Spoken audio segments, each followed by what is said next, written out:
नमस्कार प्यारे बच्चों, आज हम कक्षा 7वीं की विज्ञान विषय का कार्यपत्रक 8 करने जा रहे हैं जो आपको 21 अक्टूबर 2020 को मिलेगा। तो सबसे पहले विद्यार्थी अपना नाम और कक्षा अध्यापक का नाम लिख लेंगे। ये हमेशा हम वर्कशीट में बताते हैं कि नाम लिखना है, आपको अपना नाम लिखना है और अपने कक्षा अध्यापक का नाम लिखना है। ठीक है, तो पिछले कार्यपत्रक में हम जो पढ़ चुके हैं विद्युत के प्रभाव के बारे में, जिसमें हमने पढ़ा था विद्युत का क्या होता है। अब प्रकाश से प्रभाव तो होता है क्योंकि प्रकाश करता है तो सभी जानते हैं, और प्रकाश से प्रभाव के साथ साथ विद्युत का हमने तापीय प्रभाव भी पढ़ा है, और पिछले कार्यपत्रक में हमने चुंबकीय प्रभाव पढ़ा था। आज हम उसी चुंबकीय प्रभाव के इस्तेमाल यानी कैसे प्रयोग किया जाता है उसके बारे में पढ़ेंगे। तो चलिए शुरू करते हैं। मनीष ने एक निर्माण क्षेत्र पर एक क्रेन को देखा जिसका अंतिम हिस्सा लोहे के एक विशाल टुकड़े से जुड़ा था। उसने यह भी देखा कि इस पर चारों ओर कुछ तार लिपटे हुए थे।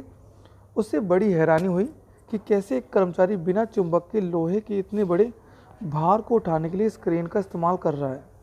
वे अपने शिक्षक के पास गया और उसके शिक्षक ने बताया कि जब किसी तार से विद्युत धारा प्रवाहित होती है तो वह एक चुंबक की भांति व्यवहार करता है।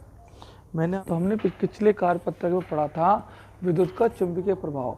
अगर किसी बच्चे ने पूरी वीडियो देखी होगी तो उसमें मैंने आपको एक क्रियाकलाप करके दिखाया था, जिसमें मैंने एक लोहे की कील के ऊपर तार लपेटा था और जब उसको कंपास नीडल के पास लेके जाता था तो वो विक्षेपित हो जाती थी। ठीक है, याद आया बेटा? चलो आगे आइए क्रियाकलाप को अब पढ़ें। लोहे के किसी टुकड़े पर विद्युत रोधी तार से लपेटी विद्युत धारावाही कुंडली को विद्युत चुंबक कहते हैं।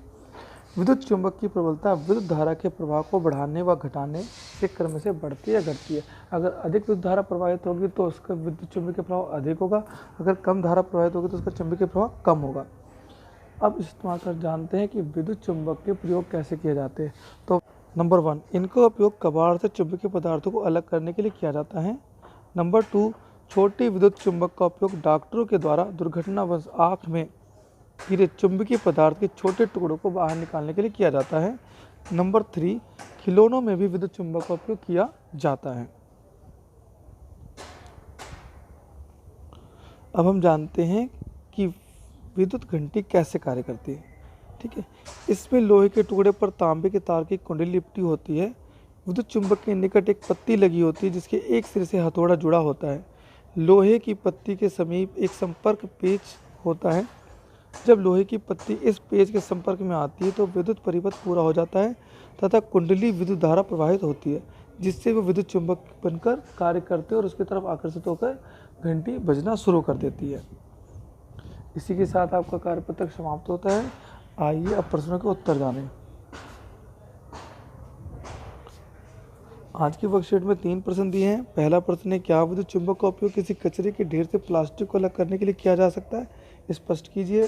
दूसरा प्रश्न है, विद्युत धारा का प्रवाह बंद करने पर विद्युत चुंबक पर क्या प्रभाव पड़ता है? तीसरा है, विद्युत घंटी में विद्युत चुंबक होता है, ये सत्य है कि असत्य है? तो इसका आंसर मैं यही भी बता देता हूँ, ये क्या है? सत्य है। ठीक है, विद्युत घंटी में विद्युत चुंबक होता है। ठीक है, आइए पहले प्रश्न का उत्तर देखिए, दोबारा से पढ़ते हैं। पहला प्रश्न क्या है, क्या विद्युत चुंबक का उपयोग किसी कचरे के ढेर से प्लास्टिक को अलग करने के लिए किया जा सकता है? स्पष्ट कीजिए। तो आप यहाँ पे आपको दिख रहा है, इनका उपयोग कबाड़ से पदार्थों को अलग करने के लिए किया जाता है। क्यों? क्योंकि जब विद्युत किसी लोहे के जड़े विद्युत प्रवाहित की जाती है तो विद्युत चुंबकीय बन जाता है, और जब इसके आसपास क्षेत्र में लोहे के पदार्थ या चुंबकीय पदार्थ होते हैं उनको अपनी तरफ आकर्षित कर लेता है।